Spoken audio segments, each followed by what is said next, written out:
নমস্কার। এই মুহূর্তে রয়েছে আবহাওয়ার গুরুত্বপূর্ণ আপডেট। শীতের মধ্যে কিন্তু ফের রয়েছে ঘূর্ণিঝড়ের ভূকুটি। আগামী 30 তারিখ থেকে আগামী 31 তারিখের মধ্যে বঙ্গোপসাগরে তৈরি হতে পারে একটা ঘূর্ণিঝড় এবং তার থেকে কিন্তু ভয়ঙ্কর পরিস্থিতি তৈরি হতে পারে এই শীতের মধ্যে।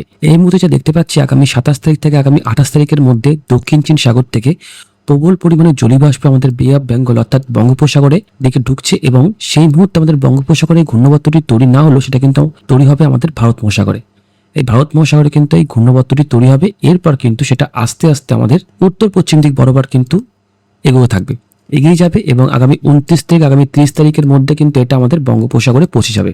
এবং বঙ্গোপসাগরে পৌঁছানোর পর এর কিন্তু ওই মুখ যে এখনো পর্যন্ত দেখতে পাচ্ছি এটা কিন্তু আমাদের বঙ্গের দিকে আসার সম্ভাবনা কিন্তু প্রবল পরিমাণে রয়েছে, কারণ এটা কিন্তু দেখুন ঠিক উত্তর দিক বরাবর যাচ্ছে। যদি এইভাবে আসতে থাকে তাহলে কিন্তু এর ওই মুখ কিন্তু আমাদের বঙ্গের দিকে থাকবে এবং তাহলে আমরা ধরতেই পারি যে এই মাসের শেষের দিকে না হলে 1 জানুয়ারি থেকে 2 জানুয়ারির মধ্যে কিন্তু বেশ একটা ভালো পরিমাণে ঝড় বৃষ্টিপাত হতে পারে আমাদের এই বঙ্গেতে। এখনো পর্যন্ত আমরা যদি স্পিডটা একবার দেখে নিই তাহলে দেখুন সর্বোচ্চ গাস্টিং স্পিড যা দেখতে পাচ্ছি প্রায় কিন্তু 60, 62, 63, 64 এরকম কিন্তু তার সর্বোচ্চ গতিবেগ রয়েছে এবং এই গতিবেগ কিন্তু আস্তে আস্তে আরো বাড়বে। দেখুন আগামী 27 তারিখ সর্বোচ্চ গতিবেগ যদি আমরা দেখি তাহলে কিন্তু 27 থেকে 28 তারিখের মধ্যে তখন সেই মুহূর্তে প্রায় কিন্তু 40-45 গতিবেগ থাকবে। এরপর যত এগোতে থাকবে তত কিন্তু আস্তে আস্তে তার শক্তিটা বাড়তে থাকবে এবং আগামী 31 তারিখ 1 তারিখ এর কিন্তু গতিবেগ আরো বাড়বে।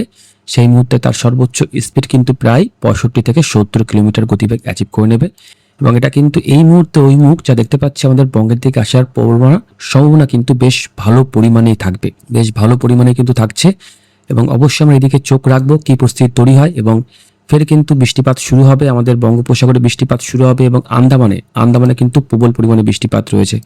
আন্দামানে দেখুন এই যে পোর্ট ব্লেয়ার, তার সঙ্গে দেখুন এই যে মায়াবুন্দার, এখানে বৃষ্টিপাত হবে কারণ আন্দামানে কিন্তু অনেক বাঙালি মানুষজন বসবাস করে, তো আমাদের বাংলা ভাষা কিন্তু ওখানকার অনেক মানুষজন আছে বোঝে, তো এর জন্য আমরা আন্দামানের আপডেটটা কিন্তু আপনাদের সঙ্গে শেয়ার করি। তো ফের কিন্তু শীতের মধ্যে আরো একটা ঘূর্ণিঝড় তৈরি হওয়ার সম্ভাবনা কিন্তু প্রবল পরিমাণে থাকবে, তো অবশ্যই এদিকে আমাদের চোখ থাকবে কি পরিস্থিতি তৈরি হয়। এবং এদিকে যদি আমরা দেখি আমাদের উত্তরবঙ্গের অবস্থা তাহলে আবারও কিন্তু মাঝে মধ্যে আমরা পশ্চিমী ঝঞ্ঝা দেখতে পাবো, কিন্তু আপাতত আগামী কয়েকটা দিন যদি আমরা দেখি তাহলে আপাতত 17, 18, 19, 20 তারিখ পর্যন্ত কিন্তু এর মধ্যে সেইভাবে কোনো রকম কোনো বৃষ্টিপাত নেই। দেখুন বৃষ্টিপাত নেই, পশ্চিমী ঝঞ্ঝা একটা তৈরি হচ্ছে কিন্তু এর কোনো এফেক্ট কিন্তু আমাদের উত্তরবঙ্গের দিকে পড়ছে না। আমাদের বাংলা কিন্তু আপাতত আগামী কয়েকটা দিন বলাই যায় যে পরিষ্কার রয়েছে, কারণ উত্তরে হাওয়ার ব্যাপক দাপট রয়েছে এই মুহূর্তে, যার কারণে বেশ ভালো একটা কিন্তু পরিস্থিতি রয়েছে। বৃষ্টিপাত কিন্তু আপাতত নেই, মাঝে মধ্যে আমাদের উত্তরবঙ্গের গ্যাংটক, দার্জিলিং এর দিকে কিন্তু বৃষ্টিপাত হতে পারে, এছাড়া আর কোথাও কিন্তু সেইভাবে বৃষ্টিপাত কিন্তু নেই। আকাশ কিন্তু পুরোপুরি পরিষ্কার, কিন্তু এই যে যেটা বললাম ঘূর্ণিঝড় তৈরি হওয়ার সম্ভাবনা কিন্তু রয়েছে প্রবল পরিমাণে। এই ঘূর্ণিঝড় যদি তৈরি হয় শীতের মধ্যে তাহলে কিন্তু ব্যাপক পরিমাণে ঝড় বৃষ্টিপাত হবে। এবং এদিকে যদি আমরা এই মুহূর্তে আমাদের তাপমাত্রা দেখি তাহলে তাপমাত্রা আজ সর্বনিম্ন তাপমাত্রা সকালের দিকে ছিল 15-16 মধ্যে ছিল এবং করছিল এবং সর্বোচ্চ তাপমাত্রা কিন্তু আজ হয়ে গেছিল 25 থেকে 26 মধ্যে। এবং আগামীকালও যদি আমরা সকালবেলা তাপমাত্রা দেখি তাহলে আগামীকাল সকালবেলার দিকে আমাদের কলকাতায় থাকবে 18 ডিগ্রি, এদিকে পুরুলিয়া থাকবে 13, বাঁকুড়া 14, খড়গপুর 15, বর্ধমান 14, তেহট্ট 15, বহরমপুর 15, মালদা 15 থাকবে, রায়গঞ্জ 13, শিলিগুড়ি 15, আলিপুরদুয়ার থাকবে 12, গ্যাংটক 6, দার্জিলিং 10 মধ্যে থাকবে।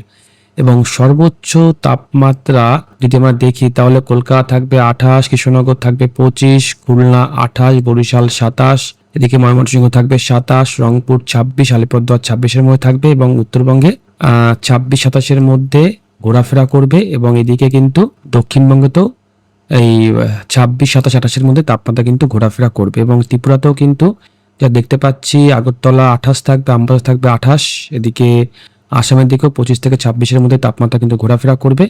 আপাতত তাপমাত্রা কিন্তু এরকমই থাকবে, খুব আর বাড়বে না এবং খুব কিন্তু আর কমবে না। সর্বনিম্ন তাপমাত্রা 12 থেকে 13 ডিগ্রি ঘরে কিন্তু থাকতে পারে এবং সর্বোচ্চ তাপমাত্রা কিন্তু 27 থেকে 28 মধ্যে তাপমাত্রা কিন্তু ঘোরাফেরা করবে। তো অবশ্যই আমরা এদিকে চোখ রাখবো এবং এই যে বঙ্গোপসাগরে যে ঘূর্ণিঝড় তৈরি হতে পারে সেটা কিন্তু অবশ্যই আমরা এদিকে চোখ রাখবো, কারণ যে কোনো সময় যে কোনো একটা পরিস্থিতি কিন্তু তৈরি হতেই পারে। কারণ এই মুহূর্তে আমাদের ECMWF ইউরোপিয়ান মডেলটি কিন্তু দেখাচ্ছে যে ঘূর্ণিঝড় তৈরি হওয়ার চান্স কিন্তু প্রবল পরিমাণে রয়েছে। তো অবশ্যই এদিকে চোখ রাখবেন, ভালো থাকবেন, ধন্যবাদ।